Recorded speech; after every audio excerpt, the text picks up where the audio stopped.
Hi, my name is Dave McBride. I'm co-founder of Mango Voice, and I'm an outlier. Hey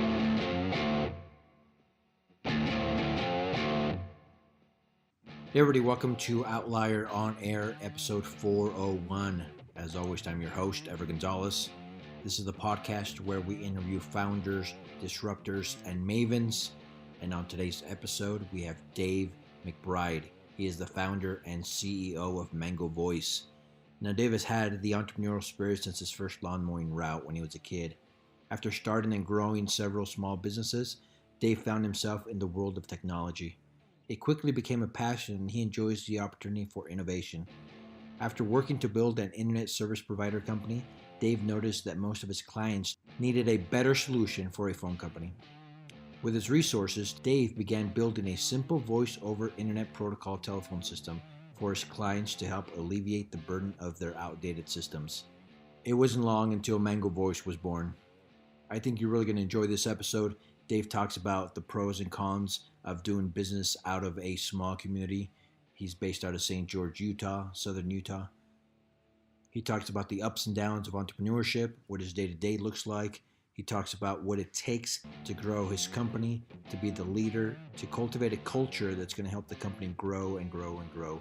Again, this is a great episode. We hope you stick around. Without further ado, here we go. Time, weather, and always case the various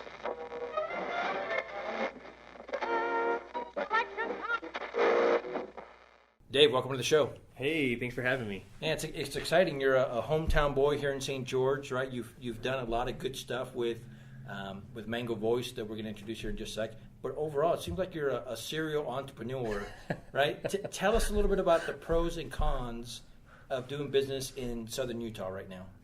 You know, one of the great things, I actually grew up, born and raised in Southern California. And I really like St. George because it was such a test ground for us to go out and find people, try our beta products with people that really, you know, we had a trust and familiarity with, and we were able to go out. In fact, when we started Mango, we'd go and give the first 6 months a year for free. A lot of times we'd say, hey, we're going to pull out your old phone system, leave it in place. We want you to try this new hybrid phone system, free of charge, give us all your feedback. And people were like, you know what, Dave, we've been your customer on, you know, a couple other different projects you've had. You've always taken care of us. So, yeah, we'll go ahead and try it. So it's that small town type of feel where they know you, they trust you, they've shaken your hand, and it's you know, you've obviously been able to produce in the past, so they trust you a little bit more? That's exactly what it is. There's not as much skepticism with it, you know. I had an eye doctor, actually. I went and pitched him. He says, Dave, you know, I won't say you've never had an issue, but I always know if I call you, you will take care of it. That's perfect. So, you know, it's been good. And it's worked. So any disadvantages of doing business in a small town here? Scalability. Really? How so? Well, when we one of our first startups was an internet company. And with internet, we'd be able to set up these different wireless transmitters up on different mountaintops. And pretty soon, we covered the entire county and multiple counties. And so scalability, until we wanted to drive hours to Las Vegas or Salt Lake or Denver or Phoenix, you know, we couldn't penetrate as large a market as we wanted to. I see.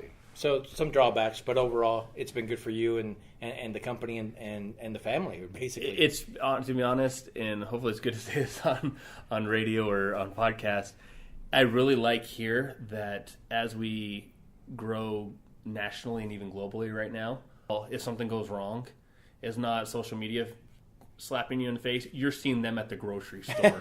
And so you really want to make sure you don't screw something up. You have to produce that you are doing what you say you're going to do, which is a big help. But second, when there's a problem, and I hear about it in the Philippines or Puerto Rico or Hawaii or in the Keys of Florida, I can actually hear about it here in St. George as well. And I'll go on site, sit down with them, figure out what's going on.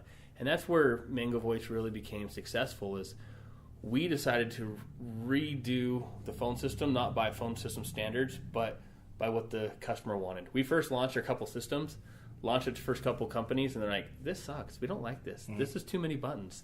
So I'd sit down with the secretary and just listen to her. Well, can you do this? And I'd see her job. I'd go back to our designers and like, hey, you guys, can we make this easier for her? And we'd go back and she's like, oh, that's so much easier, you know? And so really getting feedback, directly sitting down with the person was, I think, the key to making Mango Voice as easy as it is, because all our features are not because we're so smart. It's because our customers have asked for it. Yeah, and that's one of the big lessons that I want to get into here in just a sec during this episode. You're on site, you sit down with them face to face, and you hear back from them, and you actually listen. That's difficult to do sometimes as a company. Most times I go on service calls, they think I'm a normal technician. Right. They have no clue my role. I just show up as a service repair guy, and I start asking questions. And because they think of me as that, they will open up freely, and I get so much more feedback. And then now you go back and with the team and try to fix and tweak it to give the best product and service. And sometimes our team's like, that's going to be so much work. That is going to be months of development. And I'm one of those, like, I know it's hard and I'm sorry, but that's what we're going to do, because we're going to make it easy no matter what. Okay, let's get down into it. The meat of this. Mango Voice, what is it? How does it work? We're a cloud-based business phone system. Traditionally, phone systems have that big phone switch in the back room, and all your phones connect to that, which has been great. But anytime there's maintenance, it's really expensive. There's a lot of upgrade costs. If you want voicemail, they got to slide in that big voicemail card. You want music on hold, you got to put in the music on hold card. Your system might only expand to 8 phones, and now you hire your 9th employee, and guess what? They don't get a phone, or you got to pay $9,000 to replace it. And so you started this because you saw a need, right, with your previous experience in business as well. Yeah, so what was happening is originally in our internet company, we were doing home phone, business phones, doing a lot of hotels. And so we already had our VoIP phone platform. But pretty soon, businesses were asking us for full phone systems. So we were using like the asterisk boxes. We would go out and install a phone server there, do the digital system, and we started doing a lot of schools all over the U.S. as well. And pretty soon there was a security update or vulnerability or a new patch. They want voicemail to email or some new feature. We had to go back to hundreds of servers, and we spent all our time updating this. And so I said, hey, you know what? There has to be a better way. So I decided to do what I call the Lord of the Ring theory. I wanted one system to rule them all. And it's worked. So when did you get started? When did Mango Voice start? Mango started technically about 4 years ago. Is there a story behind the name Mango Voice? Mango Voice. Me and some of our co-founders sort of had a debate on some of it. Some wanted to look at a very corporate-sounding name. Mm-hmm. I wanted to take a fresh approach or new approach on phones. And we thought, hey, what's fresh? What's fun? And I thought of like the Chiquita Banana Lady. I thought of Mangoes. Sort of like the South American, fun feel. And we said, you know what, Mango. And also, with any startup, you're trying to find a good domain name because that's everything. Yeah. You don't want. And so we were able to look. We looked at Mango Phones, Mango, and all of a sudden, mangovoice.com was available. and it kind of fits. Now that we get to know you and the company a little bit more, not just with what you do, right, with phones and technology and things like that, but the culture here. The company that you're running, it's not stuffy, right? It's not boring. You're doing a good job. The colors that you're using in the offices are pretty interesting as well. We love it. We love the bright colors. I'm wearing a bright lime green shirt today. If you cannot get lost wearing a shirt like that. That's I need to put some on my kids when we go to Disneyland. So what are I like that you've started this because you saw a problem. You've obviously been doing this for quite a while. You continue to expand, not just in Southern Utah, but throughout the world, basically, mm-hmm. right? Employee-wise throughout the world as well. Yes. We'll get into that in just a sec. But what are some of the challenges that you're facing right now? Because it feels like you're blowing up this last 6 to 12 months. It's a completely different company, it feels like, as far as employees and revenue and things like that. What are some of the challenges, though? Some of the challenges right now is, like any lean startup, you're trying to run a lean staff. And you really care about your people and want to make sure that you're able to maximize. So right now what we're doing, in fact, I've sat down quite often. I was sitting down with one of our onboarding gentlemen, and I was watching what he was doing. I noticed he was entering hundreds of phone numbers into the system, and I was watching the steps that he had to do. And I'm like, you're really spending 6 hours doing this? He goes, yeah, that's all I have. Mm-hmm. And so as I sit down with them a lot of times, I find that there's inefficiencies. And where we're in a software company, I'm like, let's write an application to maximize that job. Let's take something that took 6 hours, and I want it done in 15 minutes. And they're so much more happy. So I could still keep my same employees. I never believe in automating people out of jobs, but I believe in giving them every tool to make them the most efficient. And then once everybody's as efficient as they can be, and they're happier because of it, they're not doing the same menial task over and over again, then we can keep on adding. And so we're constantly find that. I find that they're, hey, Dave, we're getting full of work. Okay, where are you spending your time? How do we automate that? And then their workload will go back down. And so it's a fine balance of giving them tools while also trying to create new features and products that your customers see, because those tools they necessarily don't see, but you still have to reallocate development time. So you only have so much budget for development that you're trying to balance back and forth. You're certainly not a startup anymore, but I like that you're acting like one. With your resources, time, with all of it. You have to in order to compete. There's some big boys out there. There's some very big boys out there. Our nearest competitor was only 7 years old, and they already do, I think, a $600 million company. Really? Yeah. So you need to do whatever you can to have the edge. And it feels like you being out there knocking on doors and going out and visiting clients kind of feels like it's giving you that edge. It literally allows us to see what's happening, what's going on in the market, where the trends are going, what people are wanting right now. And all of our good ideas are from, to be honest, the bottom people in an organization telling us what their concerns are, what they like, what they need to make their job more efficient. Because if we can do that, those are the people using our system every day. Yeah. The top C-level executives of the company, they're not using it. Yeah. They just don't want to hear complaints. They want to make sure their organization's running smoothly. So we like to talk to everybody in the organization to make sure that we're providing the tools that are the best for them to optimize their experience. We usually do our interviews in our studio, but this time we decided to come to you, right? So you're here in St. George. We came to you, and you obviously have beautiful views, right? And you have your office in the corner. It doesn't feel like you spend a lot of time there. Like you mentioned, you're out there with the clients. You're out there with your boys on these sales calls. Are there any disadvantages of that? I mean, we talked about you get to kind of your boots on the ground. You get to see what's happening and all that stuff. Shouldn't you be running the company? That is a struggle sometimes. Sometimes I come back to the office. Luckily, we have great staff. And, I watch, not to put in a plug in, but I watch The Prophet a lot on TV about processes. Uh-huh. And so we always try to have very basic processes that are easy to follow. And they don't have to be complex. For example, our onboarding process from when somebody signs up to somebody actually gets their full system. You think of all the different ways a company can function, from a small plumber to a call center to a large grocery store chain, has completely different needs. So we've come up with a 28-step approach that if we follow all these 28 steps and walk them through, that customer should have a great experience. And we actually use a Google Doc. That we have a rotating Google Doc that we put in the cup, and it's all color-coded. So when step one's finished, it's a certain color. The next person, whatever their color there is, they know exactly what to do next. So your processes can be very basic and very simple as much as a Google Doc and still keep everything completely organized. And that allows me to leave knowing that everything in our office is completely taken care of. Right, and I know a few of your employees, so it feels like you trust them to handle their responsibilities, right? So let's talk about the executive team and then just the team in general. Uh-huh. What does that consist of? How many employees? How many managers, if you have any, that type of stuff? Let's talk about the team. To actually say employees, we're probably sitting around 12, so we're pretty lean still. I always tell everybody, I want you to master your job, because as we grow, I need you to be able to train other people.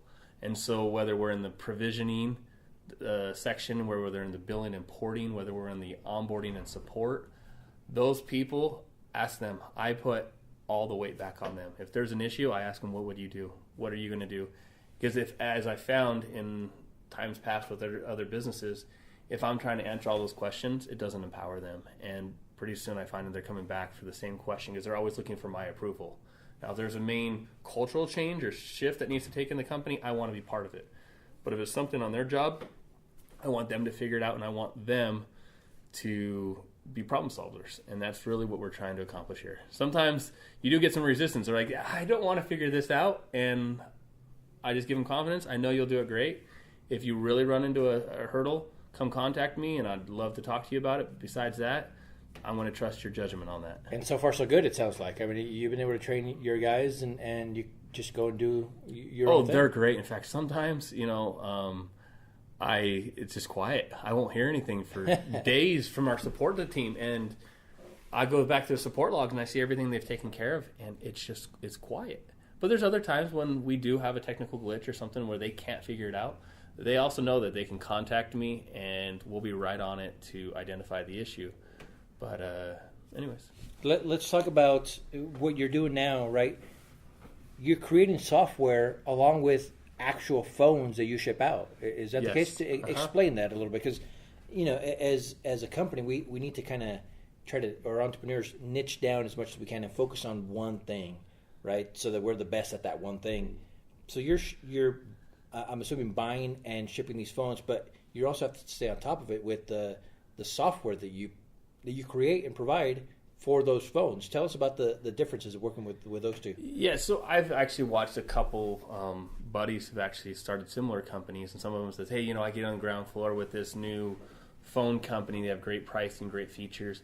We decided to take the model that we'll offer the service, and the physical phones, we want to go behind companies that are already rock solid. Yeah. Cisco, Link, some of the Polycom. These are companies that you can say out loud and everybody knows who they are, because we don't want to worry about, is it our software or the phone having an issue? There's already going to be enough. You don't want to build phones. We don't. Yeah. No. And so we work. But now, with that said, we have so many people that switch over from other phone providers. I had a horrible experience with VoIP. Well, I asked them, well, what phone did you have? And they give them a bottom of the line phone with 2 buttons on it. So they can't park a call. Mm-hmm. They can't see who's on the phone of their staff. They don't have presence, and they can't transfer a call. All these features that they're used to on a nice, full business phone system, they're now going down to a 2-button phone. So one thing that we do is we want our customers to always have the best experience. So we'll actually turn down work.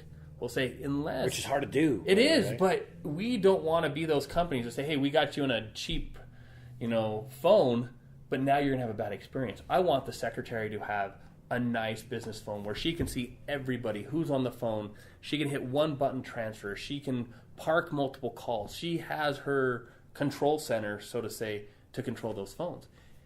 And people instantly think, wow, this is a great company just because of those features. Compared to, we have other clients, hey, I want that free giveaway phone. Well, you're not going to be happy. So I don't want to sell you something that you're not going to be happy, because ultimately it's going to come back to us. So I'm willing to, and a lot of times if you tell a customer that, you won't be happy, so I'm willing to pull away work. They really start questioning, like, hold on, this really isn't a sales gimmick. You really are willing to lose my business? And when I actually say, yes, I am, they will usually step up to the plate and say, okay, if you're willing to do that, this must be important what you're saying. People can respect that, for sure. And a lot of business owners don't. They'll say, hey, you know what, we want to get every penny. I don't. I want to get the clients, and I really want to add really a value-added service. With knowing what you do and your background a little bit, like we mentioned at the top of the show, you are a serial entrepreneur. You've done a few different things, right? Real estate, you've owned property, you still do, and all that stuff. But what are you the best at, right? I mean, growing up, what were you like in high school? What did you study at school? And did you ever think that you were going to be running this type of company right now? I'm a creator. In fact, one thing I realized a company or two into is I like to create. And because of that, and I know my weakness, I am not a day-to-day task guy. So one of the first people I put into our organization always is a COO type of guy. Somebody that can be very consistent. I like to come in with the ideas. I like to create. I like to work with engineers. I like to brainstorm. But then the day-to-day execution, to me, is like nails on a chalkboard. Really? And so I really struggle with that. And because of that, I know where my strengths are. They need me in that organization to propel it forward. But they need somebody consistent that's going to be there day to day. And so I know that, and so I really try to gear towards that. Going back to your question, growing up, I actually want to be an aerospace engineer. And I was actually going to do aerospace engineering or rocket science at Cal Poly. Really? Loved it, going good, had a great time, and went into my professor one time and asked him, okay, so I'm doing this degree, how much am I going to make? He's like, well, after your master's degree, you can make so much a year. Yeah. And I don't know if I should say it or not. And I said, you know what? That's not worth it to me. Especially after a master's, too. After a master's, I thought. Yeah. He says, you can make this much a year. And I said, that's not okay. I walked out of the university that day, and I never went back. Did you really? That day? That day, I walked out, and I said, you know what? Yeah. What did your parents think? They knew me. They knew I'm a very go-getter. I'm not one to ever back down from a challenge, so they knew there was something. So I decided to go into business administration. So I actually went back and started doing business administration and taking my degree that way. So I went back and I decided to do business administration, emphasis in visual technologies and marketing, and found out I really liked that. Yeah, and you were good at it. Yeah, I really enjoyed it. And so I actually went to college, and during that time, I decided I'd go door-to-door sales, selling for Dish Network. And my brother-in-law... Hard work, by the way, right? He was doing installs and installing Dish Network. So I'm like, hey, after school, I'll go knock doors. You go install them, and it went great. Well, we found an opportunity as we were trying to switch people over from Dish Network, from the cable company, their internet price would go up. So we actually teamed up with a company in northern Utah that was an internet startup company. And within the first 2 months, we actually did way too many jobs that they could not fulfill. Oh, really? And so they actually ended up starting going under. Oh. And they were going to sell it to a company up north that we didn't agree on the same ethics on how they handled business. So my brother-in-law and I, we decided we're going to open up an internet company. But we knew nothing about internet. Like a true entrepreneur, right? So we're going to do this. We'll figure it out, but we're going to do this. So we actually Googled, I wish I could, how to become an ISP or an internet service provider. I love it. And we started reading Google reviews and some YouTube videos. I then decided to get a couple people who actually knew what they're talking about, hired somebody from the school district, somebody from Vegas, and they helped me set up my first router, Cisco router, and I sent my brother-in-law back to get certified with some Motorola equipment, and we decided we're going to do this. I went back to actually change my degree again to do IT, and started taking a whole bunch of Cisco networking, CCNA classes, and ended up creating an internet company, growing it up to a couple thousand subscribers until a large VC group came in and offered to purchase it. And so we grew it up, covered probably half the state of Utah and parts into Nevada, and then sold it. I want to go back a little bit to a point that you made, which is a huge learning or a lesson that entrepreneurs need to kind of focus on. You went in there and you hired smart people that knew, right, whatever you needed them to know, the internet part of it, the IT part of it, and it feels like you're more of the ringmaster a little bit, right? You're the one connecting, keeping everything in place, but then you hire these smart people that have specific talents to do their job, and you just kind of manage all of it. You take care of all of it. I can't even, looking back more and more, that's really where the key is. You don't have to be the best at everything. You need to understand your product, and you need to know every in and out. So if somebody leaves, you can train them on how to come back in. So you need to know every aspect of your company, but don't get caught up in trying to know every aspect. Hire those people that you trust that are the experts, and they will help you save so many pitfalls. And a lot of those guys are willing to come in at the ground floor because they see the opportunity. Don't underestimate that. Sometimes you think you have to offer these big salaries right up front. There's a lot of other ways to compensate, and you can a lot of times bring people in and they see the opportunity. They want to grow with the company, whether it's through stock options or other bonuses or anything. And I like you've done this over and over again. It's worked for you, and it's worked well for you. It has. There's mistakes I regret and things I wish I would have handled and done better, but we're all learning. We're all on a journey. And you know what? We say that, but that's okay, right? That you made those mistakes, Because you learn from them. But they hurt at the time. For sure. They hurt. It's not always nice and it's not always pretty, but you have to go through them, it feels like it, to kind of be solid, where your core is strong, so that these things, when they come up again, you're going to be able to overcome them or steer the ship away from that. If I could tell you anything from that with these people, clarity.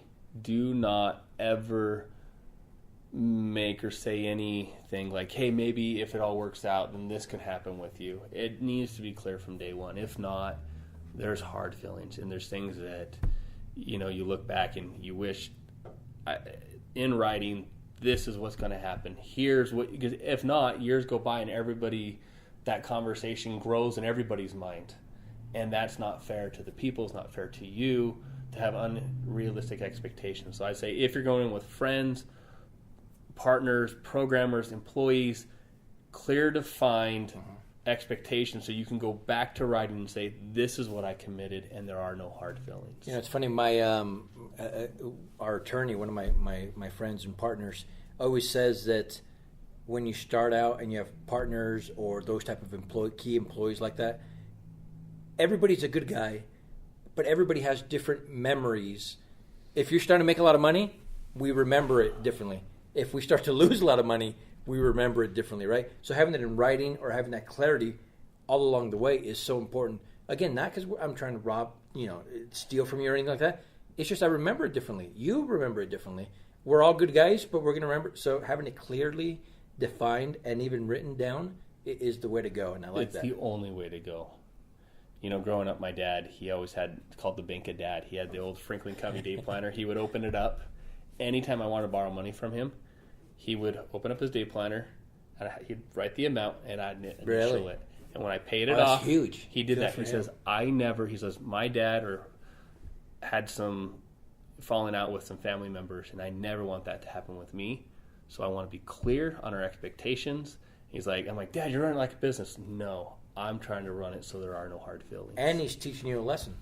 He taught me valuable lessons. And so that way it was clear. He'd open it up and say, I'm sure both of our memories fade, but the ink doesn't. For sure. I like that. Let's talk about when we have you back on the show in 3 years, what are we going to be talking about? Hopefully how to scale with a lot of growth. Yeah. From a 12-man shop to what, hundreds? Hundreds. Yeah, we're hoping hundreds. Doing Mango Voice still, or are at that point are you going to be on to something else, you think? I have done quite a few startups. I probably will do more startups, but make sure they're not your daily driver, right? It's always nice having that hobby car you work on in the garage, but the second that hobby car becomes your daily driver, becomes your source of income, is no longer fun. And so that's why if anybody's going to do a startup, or one of the hardest lessons is we sold the internet company, which we had a lot of other startups, but that was my main source of income every month. You don't realize when you sell a company, you also just fired yourself. Yeah. And all of a sudden, it's great you have all this money, but are you going to live on it? What are you going to do with it? So you have to usually go back and reinvest the money. But unlike property, there's no 1031. It's not tax deferred, or you have to pay taxes on that money. And then what's left is you have to reinvest it into another company. And during that time, what are you going to live on? So ask yourself a lot of times, how's it going to pan out? Look at 5-10 years down the road. So this is your baby. I mean, it sounds like you're going to be doing this. I'll be doing this for a while. And I'm already working on a couple side projects, but that's what they are. Yeah. They're just fun hobbies. I like to create. I like to innovate. I'm bringing in professionals in that field, and I like to help orchestrate and put ideas together. So now you're young, ambitious, obviously have had success in the past. No doubt you're going to have success in the future as well. What's the single biggest reason for your success right now?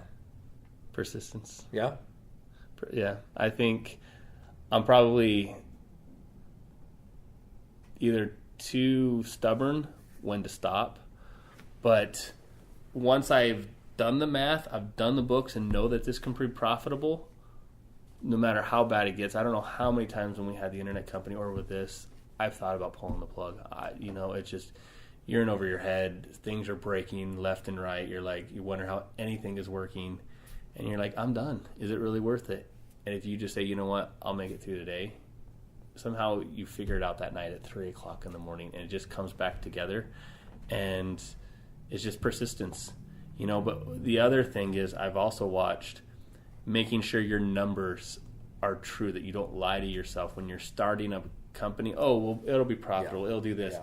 Make sure you have, I always call it my pessimistic, realistic, and optimistic numbers. And I run a full set of charts when I'm figuring out a company. I run realistic, what I think is going to happen, optimistic, what could happen if we're the next, Facebook sensation, or pessimistic if everything went bad. And if those numbers were still okay in the pessimistic, and I'm truly being honest with myself, I'll continue the company. If not, I won't even move forward. There's such a fine line, though, there, too, right? I like that you bring that up. We can be hard-headed and put our head down and then just try to beat this until it works.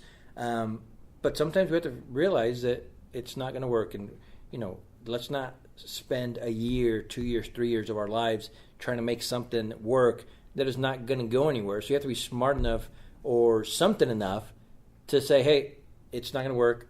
Let's cut it. Let's figure out what the next step is. You do. Sometimes you have to disconnect and take the emotion out of it and just look. Even though it's our baby, though. It is. And your pride is tied in. Sure. I knew that this was going to be a good idea. I'm excited about it. If the numbers don't work, honestly, just move on. But if you know that these numbers work and it's proven, then don't let anybody stop you, and be as stubborn as you want. I love it. So now let's do a elevator pitch. For those that are listening, right, why should they be interested in Mango Voice? Sell us on why we should be using your services. Well, I'm not probably the best sales guy in the CEO world. On the spot here. Well, I'd say with Mango Voice, the great thing about Mango is you're always going to stay up with technology. You switch over your phones. Not only are we going to bring you up to today's technology, but we're going to keep you there. No matter all the innovations that are coming up, you're constantly going to see new updates in your portal. Everything's going to keep up. So if you stay with us, you'll always be up to date. You won't say, oh, my system's out of date, I got to upgrade. So Mango Voice allows you to also scale. We have a lot of small startups that start out with one phone, that then go to 5, 10, 50, 100, 500 phones. We can scale with them all the way up. And third, it's really easy to use. Anybody can log in. I could teach any person how to use all of Mango and all its complexities in under 15 minutes. And Mango also allows you to have all these tools from multiple locations, all these things that you couldn't do before with a traditional phone system. Now you can have remote users. You can have 50 different locations. You can have people down in other countries. It's all scalable through Mango. And that's what we're doing. We're always innovating. We're always growing. I'd say we're at least launching a new feature or something at least once a week. Really? That's a lot. Yeah, we know that if we're not developing, we're dying. Okay, so those that are listening that are interested, they want to get in touch with you or one of your reps at the company, where can we find you online? Go visit us at mangovoice.com. Okay, so you can go to outliermagazine.co. That's outliermagazine.co. First of all, subscribe to our podcast, rate, review it. But then you're going to find show notes page for Dave and Mango Voice. Feel free to connect with him. He's the real deal. He knows what he's talking about. Pop in and say hello. Outliers, we'll talk to you tomorrow. Hey, thanks.